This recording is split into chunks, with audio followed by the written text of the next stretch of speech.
સિહોર નગરપાલિકાના ચીફ ઓફિસરને કોંગ્રેસ દ્વારા પાણી પ્રશ્ને રજૂઆત કરાઈ છે। સિહોરમાં પાણી પ્રશ્ન છેલ્લા કેટલાય વર્ષોથી માથાના દુખાવા સમાન રહ્યો છે। 10 થી 15 દિવસે પાણી આવે છે। તંત્રની અણાવડત કે પછી પ્રજાની કમનસીબી? સિહોરમાં કયા વિસ્તારમાં કેટલા દિવસે કયા સમયે કેટલો સમય પાણી આવશે તે લોકોને ખબર જ નથી। તંત્ર ચોક્કસ સમયપત્રક બનાવે અને લોકોને જણાવે તે અનિવાર્ય છે, જેથી પાણીનો બગાડ પણ ઓછો થાય અને લોકોને સમયસર પાણી મળી રહે તેવી નગરપાલિકા તંત્ર પાસે લોકો અપેક્ષા રાખી રહ્યા છે। ભગવાન જાણે આ અપેક્ષા ક્યારે પૂરી થશે।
પ્રેમ આપે છે, નફરત નથી આપતા।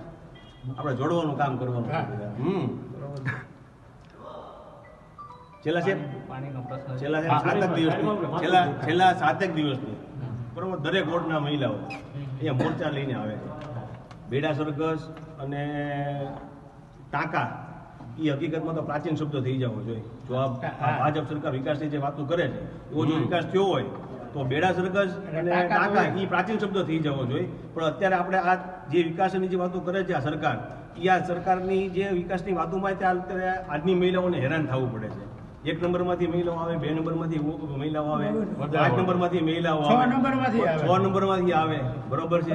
અને જ્યારે સાહેબ અમે રજૂઆત કરીએ છીએ બરોબર છે ત્યારે અમને એક જ જવાબ મળે છે કે કામ ચાલુ છે, સંતોષકારકમાં થાય છે એવું અમે રજૂઆત કરીએ બરોબર છે, પછી એનો કોઈ નિરાકરણ નથી આવતું। કારણ કે અમે તો સમજી લો કે તમે જ્યારે હાજર થયા ત્યારથી અમે રજૂઆત કરતા આવીએ છીએ પાણી માટે બરોબર છે।